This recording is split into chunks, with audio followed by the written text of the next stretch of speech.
Crypto's interest and rates, US. Interest rates are back on the rise, but digital assets appear to be unaffected. It appears crypto investors have been enjoying time away from the trading desk during the late summer months. With some exceptions, a flurry of excitement around potential Bitcoin spot ETFs and trading enforcing upper and lower price support levels, they appear to be less focused on their holdings and more focused on other matters, including taking much-needed R&R. Amid that relative calm, the U.S. Treasury has been busy at work in the fixed income market, borrowing more and more via bond issuance. This increase has been significant enough to prompt Fitch Ratings to cut the U.S.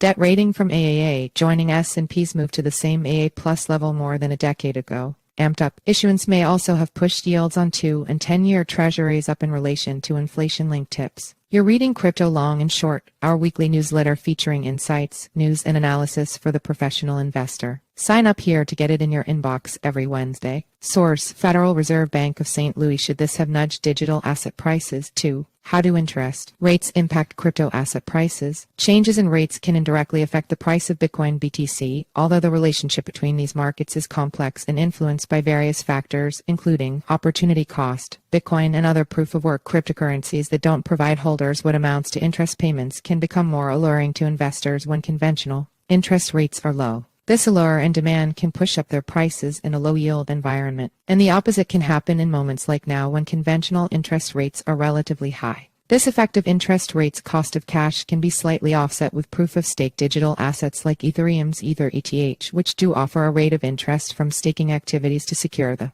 network. Crypto is intrinsically global, so rates of interest across the world need to be taken into consideration. Risk sentiment: changes in rates can influence overall market sentiment. When central banks raise them to cool down an overheating economy or combat inflation, it can signal a more restrictive monetary policy and a desire to slow economic growth, potentially damping risk appetite, animal spirits in financial markets. In such circumstances, investors may move away from riskier assets like growth stocks and digital assets, including Bitcoin, towards safe haven assets that typically pay interest. While very much related to the opportunity cost of capital, sentiment is slightly distinct as it relates to the overall mood of the market. Inflation expectations, interest rates, are often adjusted by central banks in response to inflation expectations. If central banks raise rates to combat rising inflation, it can erode the purchasing power of fiat currencies like the U.S.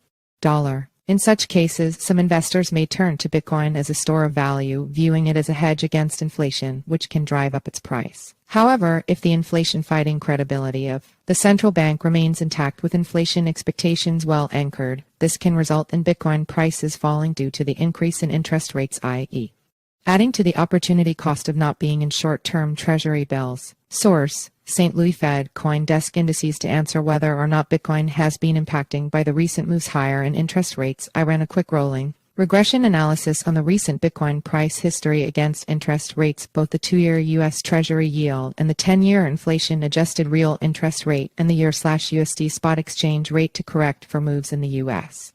dollar. From the results see figure above, it appears that current Bitcoin prices reflect the move up in nominal and real interest rates. Todd Groth, CFA, Head of Research at CoinDesk Indices. Takeaways. From CoinDesk Deputy Editor-in-Chief Nick Baker, here is some news worth reading. Real stuff. So much of the FTX saga concerns bewildering questions about what was actually real there. How much money did clients have? Where did it go? Etc. On the other hand, a bankruptcy restructuring is all about being super tangible for stuff, searching beneath the proverbial couch cushions to figure out how much stuff there really is and what's it worth. FTX's bankruptcy overseers released an illuminating report this week listing about $7 billion of assets, including cash, cryptocurrencies, and real estate. That includes $1.16 billion of SOL, the token behind the Solana project that Sam Bankman-Fried supported. There have been worries in the aftermath that FTX is about to dump a bunch of crypto to cash out, spooking some investors. There is not, however, actually evidence that's about to occur, raising the question of whether any swoon in prices will be short-lived. Democrats dislike. At a hearing this week, a key Senate Democrat, Ohio's Sherrod Brown, made clear he dislikes crypto. He also praised the Securities and Exchange Commission's application of current laws to crack down on the industry. I'm glad the SEC is using its tools to crack down on abuse and enforce the law, Brown said. This has implications for any legislative movement to give the industry the clarity it yearns for, since Brown runs the Senate Banking Committee, and could signal that crypto could remain a partisan issue in the U.S.